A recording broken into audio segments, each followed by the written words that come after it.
नमस्ते। और हमारे ब्रह्मांड के इस शानदार सफर में स्वागत है। कभी सोचा है कि ये सब कुछ शुरू कैसे हुआ?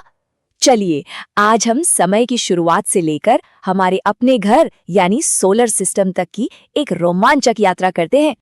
तो शुरुआत इस गहरे विचार से करते हैं। ब्रह्मांड का अर्थ है सब कुछ, मतलब हर एक तारा, हर ग्रह, हर गैलेक्सी और उनके बीच की वो खाली जगह, वो भी जो कुछ भी है, जो कभी था या जो कभी होगा, वो सब सब कुछ ब्रह्मांड का ही हिस्सा है।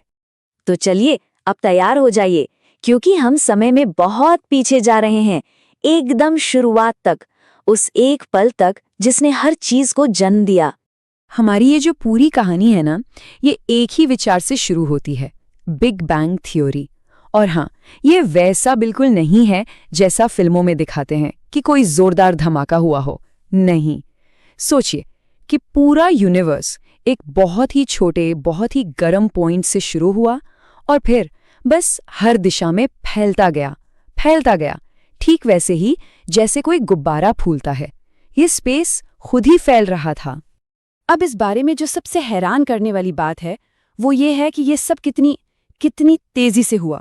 सब कुछ एक सिंगुलैरिटी से शुरू हुआ, एक ऐसा पॉइंट जहां डेंसिटी और टेम्परेचर सब इन्फिनिट थे। फिर पलक झपकने से भी कम समय में इन्फ्लेशन हुआ, मतलब यूनिवर्स तेजी से फैला। और जैसे जैसे ये फैला, ये ठंडा होता गया, जिससे एनर्जी ने पार्टिकल्स का रूप लिया और आखिर में हाइड्रोजन और हीलियम जैसे पहले एटम बने। ये सब कुछ सिर्फ पहले एक सेकंड में हो गया। तो सवाल ये है कि आज हमारा यूनिवर्स आखिर बना किस चीज से है? इसका जवाब सच कहूं तो थोड़ा चौंकाने वाला है। देखिए, लगभग 69% तो डार्क एनर्जी है। अब ये क्या है? ये एक ऐसी रहस्यमयी शक्ति है जो यूनिवर्स के फैलाव को और तेज कर रही है। फिर करीब 26% है डार्क मैटर। ये दिखाई नहीं देता, लेकिन इसी के गुरुत्वाकर्षण ने गैलेक्सीज को पकड़ कर रखा हुआ है। और बाकी जो कुछ भी हम देख सकते हैं, तारे, ग्रह, हम सब, वो सब मिलाकर सिर्फ 4.9% है। मतलब सोचकर देखिए, 95% यूनिवर्स तो हमारे लिए एक बहुत बड़ी पहेली है। तो उन शुरुआती पलों के बाद चलिए अरबों साल आगे बढ़ते हैं। देखते हैं कि कैसे उन छोटे छोटे पार्टिकल्स ने मिलकर यूनिवर्स की बड़ी बड़ी चीजें बनाई। कल्पना कीजिए कि ग्रेविटी एक बहुत बड़े मैग्नेट की तरह काम कर रही है, जो हाइड्रोजन और हीलियम के बादलों को अपनी ओर खींच रही है। इन्हीं बादलों के अंदर तारे चमकने लगे और फिर अरबों तारे एक साथ मिलकर गैलेक्सीज के वो सुंदर आकार बनाने लगे। यहीं से आज के यूनिवर्स की नींव रखी जा रही थी। लेकिन एक पेंच था। जब जेम्स वेब स्पेस टेलीस्कोप जैसी पावरफुल दूरबीनों ने इन शुरुआती गैलेक्सीज को देखा, तो वैज्ञानिक थोड़ा चकरा गए। ये गैलेक्सीज उम्मीद से कहीं ज्यादा बड़ी और चमकीली लग रही थीं।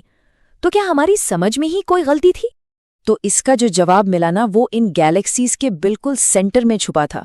वहां मौजूद सुपरमैसिव ब्लैक होल्स इतनी ज्यादा एनर्जी फेंक रहे थे कि वो पूरी गैलेक्सी को उसके असली साइज से कहीं ज्यादा बड़ा और ब्राइट दिखा रहे थे। मतलब असल में वो ब्लैक होल की रोशनी थी जो हमें धोखा दे रही थी। चलिए, अब इस लंबे सफर को थोड़ा घर के करीब लाते हैं और देखते हैं कि हमारा अपना सोलर सिस्टम कैसे बना। हमारा सोलर सिस्टम यूनिवर्स के मुकाबले काफी नया है।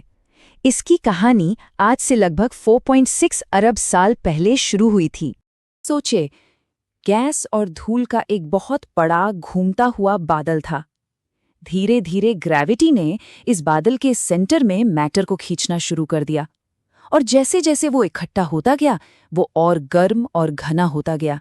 ज्यादातर मैटर सेंटर में इकट्ठा होकर हमारा सूरज बन गया और जो बाकी का बचा कुचा माल था, वो एक चपटी घूमती हुई डिस्क में बदल गया। इसी को कहते हैं प्रोटोप्लैनेटरी डिस्क। ये एक तरह से ग्रहों की नर्सरी थी, जहां धूल और गैस के कण आपस में जुड़कर ग्रह, चांद और हमारे सोलर सिस्टम की बाकी सारी चीजें बने। तो अब जब हम अपने सोलर सिस्टम में आ ही गए हैं, तो चलिए ये भी देख लेते हैं कि आखिर किसी पिंड को ग्रह या प्लैनेट कहते क्यों हैं और इसके नियम किसने और क्यों बनाए। तो किसी चीज को ग्रह कहलाने के लिए क्या चाहिए? इंटरनेशनल एस्ट्रोनॉमिकल यूनियन ने इसके लिए 3 नियम बनाए हैं। पहला, क्या वो सूरज का चक्कर लगाता है? हाँ। दूसरा, क्या वो इतना बड़ा है कि उसकी शेप गोल हो जाए? हाँ। और तीसरा, जो सबसे जरूरी है, क्या उसने अपनी ऑर्बिट को बाकी मलबे से साफ कर दिया है? और यही तीसरा नियम है जो एक ग्रह और एक बौने ग्रह में असली फर्क पैदा करता है। एक ग्रह अपनी ऑर्बिट का राजा होता है, ग्रेविटी के मामले में सबसे पावरफुल। वहीं दूसरी तरफ एक बौना ग्रह बेचारा अपनी ऑर्बिट को दूसरे ऑब्जेक्ट्स के साथ शेयर करता है। और पता है, यही वो तीसरा नियम है जिसकी वजह से प्लूटो को ग्रहों की लिस्ट से हटा दिया गया। वो सूरज का चक्कर तो लगाता है और गोल भी है, लेकिन वो तीसरा नियम फेल कर गया। उसकी ऑर्बिट में वो अकेला नहीं है, उसके साथ काइपर बेल्ट की बहुत सारी बर्फीली चीजें भी घूमती हैं। इसीलिए अब उसे एक बौना ग्रह माना जाता है, जिसकी हमारे सोलर सिस्टम में आज भी एक बहुत खास जगह है। चलिए अब एक आखिरी बार जूम आउट करते हैं और देखते हैं कि इस विशाल ब्रह्मांड में हम आखिर हैं कहाँ। ये है हमारा कॉस्मिक एड्रेस। हम सोलर सिस्टम नाम की एक गली में रहते हैं जो मिल्की वे नाम के शहर में है।